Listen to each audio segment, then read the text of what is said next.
CBS 46 News presents Public Affairs on Peach. Good morning and welcome to Public Affairs on Peach. I'm Giovanna Derpick. It's that time of year again.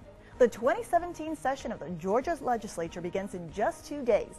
And today we have a preview for you.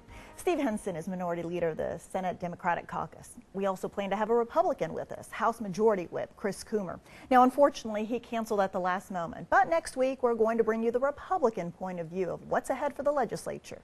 But for now, Mr. Henson, thank you so much for being here. Thank you for having me. Okay, so let's start off with what's on your wish list. What are the major items that you'd like to see? Well, I'd like to see us move forward with education in a more positive tone than we've done the last few years. And we've heard some rumors that the governor's going to add some more funding to education, which is important. But I think we need to really emphasize lowering the student-teacher ratio, the amount of students in the classroom.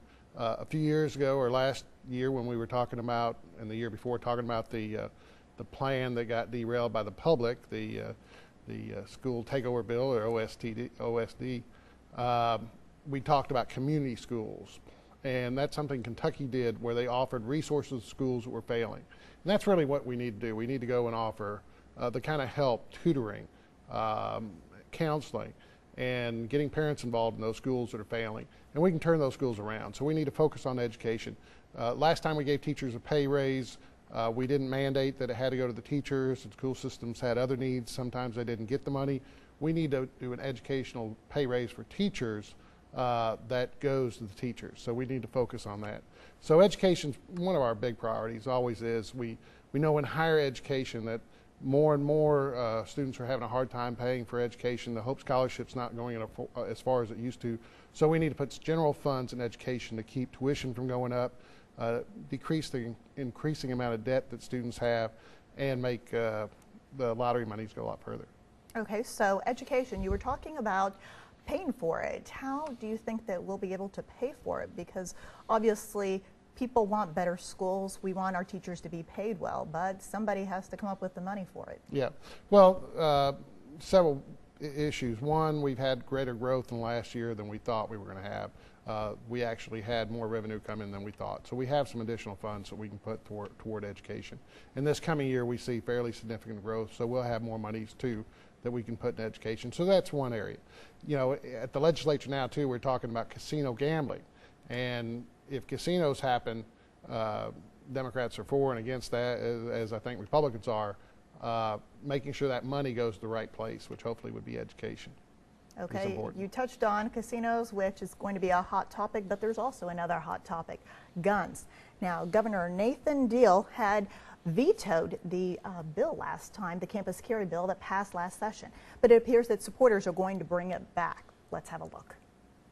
Yeah. Ming Yu is here in Georgia working on his PhD from China.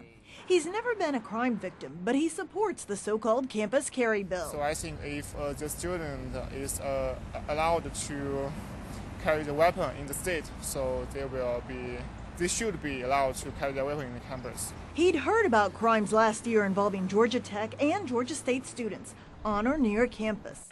PhD students Wei Ping Zhao and Andrew Tadros understand the self-defense argument, but Tadros says there are other alternatives. Let's increase the amount of money we give to the police force on campus. Let's increase the amount of funding that we give to transportation on campus. A Republican state representative, Rick Jaspers, who plans to sponsor the campus carry bill again this year, says until you've come face to face with crime yourself, you can't really understand the need for protection. Put yourself in someone's shoes who's been a victim, who's not been able to defend themselves in that moment of crisis.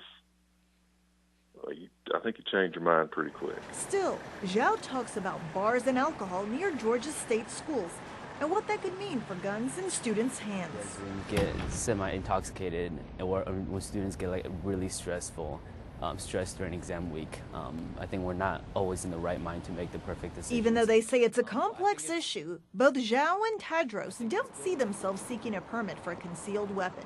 But Yu says he and his roommates have discussed it, and with proper training, they want that right on campus.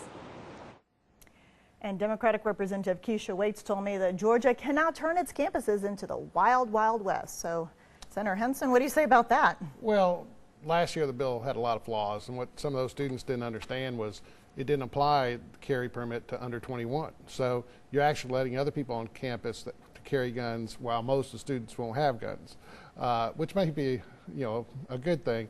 A lot of guns in backpacks and a lot of guns traveling on campus means more chance for accidents, or certainly unintentional discharges, or situations that may get out of hand that normally wouldn't have turned to a gun happening. So, and the bill last year had you could carry guns into daycare centers, you could carry guns into judicial hearings. It had a lot of flaws. So I'm hoping that bill doesn't come back. What I think we need to do is look at training for people that have carry permits. What we need to do is make sure that we have people who are on the no-fly list in government not be able to go and buy a gun in Georgia. So they should look at some things that are balanced, and this bill had a lot of flaws last year. I think it's going to meet serious opposition if it comes back again this year. Okay, sounds good. Well, stay right here. Right after the break, we're going to tackle another issue that's going to affect many of our viewers when they're behind the wheel.